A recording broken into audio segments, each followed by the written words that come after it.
அனைவருக்கும் வணக்கம். முருகப்பெருமானின் அருளும் ஆசீர்வாதங்களும் அனைவருக்கும் கிடைக்கட்டும். இன்று சஷ்டி 6வது நாள்.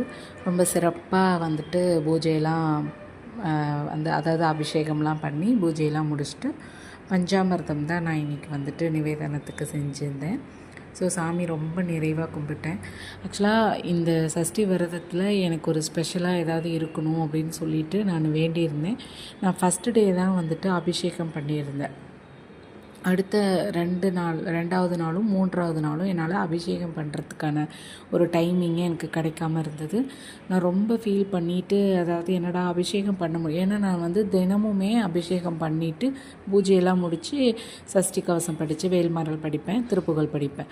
ஆனால் அந்த 2 நாளும் எனக்கு கரெக்டாக வேலைகள் இருந்ததுனால என்னால் அபிஷேகம் பண்ண முடியாமல் சஷ்டி இதை மட்டும் படித்து பூஜை பண்ணிவிட்டு கிளம்பினேன்.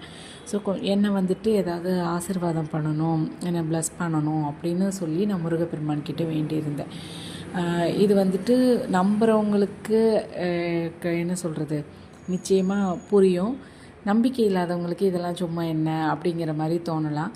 பட் எனக்கு என்னுடைய அனுபவத்தை நிச்சயமாக நான் எல்லாத்துட்டையும் ஷேர் பண்ணணும். ஏன்னா நான் என் அப்பா அப்படின்ற மாதிரி தான் நான் சொல்லுவேன். ஸோ முருகப்பெருமானோட அந்த அதிசயம் அப்படிங்கிறது கண்டிப்பாக எல்லாத்துக்குமே நடக்கும். இதை கேட்குறவங்களுக்கு ஒரு ஹாப்பி, ஒரு நம்பிக்கை இதெல்லாம் கிடைக்கும்.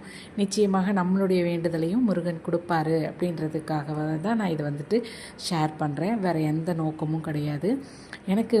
நான் உடனே 2nd டே 3rd டே எனக்கு எதுவுமே அபிஷேகம் பண்ண முடியலன்ற ஒரு மன வருத்தம் இருந்தது. ஸோ நான் அன்றைக்கி ஆஃபீஸ் வரும்போது நான் எனக்கு ஒரு ப்ளஸ் பண்ணணும், உங்களோட ஆசீர்வாதம், நீங்கள் பரவாயில்ல என் கூட இருக்கீங்கன்றது ஏதாவது ஒரு இதில் எனக்கு உணர்த்தணும் அப்படி சொல்லி வேண்டிக்கிட்டேன். கூட தான் இருக்காங்கன்னு தெரியும், இருந்துமே எது கூடியாது எனக்கு உணர்த்தணும் அப்படி சொல்லி நான் வேண்டியிருந்தேன். அப்போ பார்த்தீங்க அப்படின்னா ஒரு 6 மந்த்துக்கு அப்புறம் எங்கள் அம்மா எங்கள் வீட்டுக்கு வராங்க. அன்றைக்கி ஈவினிங், அதாவது 3rd டே ஈவினிங் வராங்க. வரும்போது பழனி முருகன் கோவிலில் பிரசாதமாக, அதாவது கோவிலில் நடைபெற்ற பூஜையில் பிரசாதமாக கொடுக்குற இதில் ஒரு வேல், ஓம் டாலர், அதில் வேலோடு சேர்த்து ஓம் இது கிடச்சிது. அதை கொண்டு அம்மா எனக்காக அன்றைக்கி அதை கொடுத்தாங்க. எனக்கு என்னென்னா, அம்மா ரொம்ப நாள் கழித்து வீட்டுக்கு வந்தது ஒரு ஸ்பெஷல் அப்படின்னாலும் கூட, இது எனக்கு 3வது நாள் நான் விரதம் இருக்கிறேன். பழனியிலேருந்து அந்த இது எனக்கு கிடச்சிருக்கு.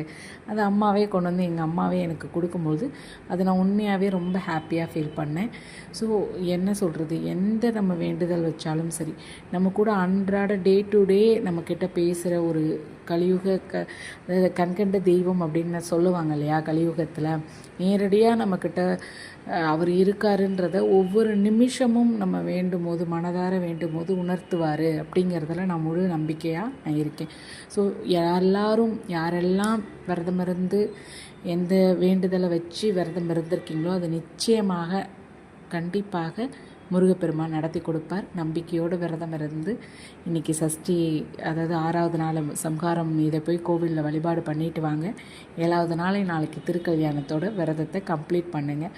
உங்களுடைய அனைவரோட வேண்டுதல்களும் நிச்சயமாக நடக்கும். இது முருகப்பெருமானோட ஆசீர்வாதமாக நம்ம எல்லாருமே எடுத்துக்கலாம். எனக்கு நடந்த சின்ன விஷயத்தை நான் ஷேர் பண்ணேன். மற்றவங்களுக்கு இந்த விரதங்கள் இருந்த நாட்களில் உங்களுக்கும் ஒரு சில விஷயங்கள் கண்டிப்பாக ஏதாவது ஒரு அனுபவம் கிடச்சிருக்கும். அதை கமெண்ட்ஸில் கண்டிப்பாக சொல்லுங்கள். நானும் சந்தோஷப்படுவேன். நன்றி, வணக்கம்.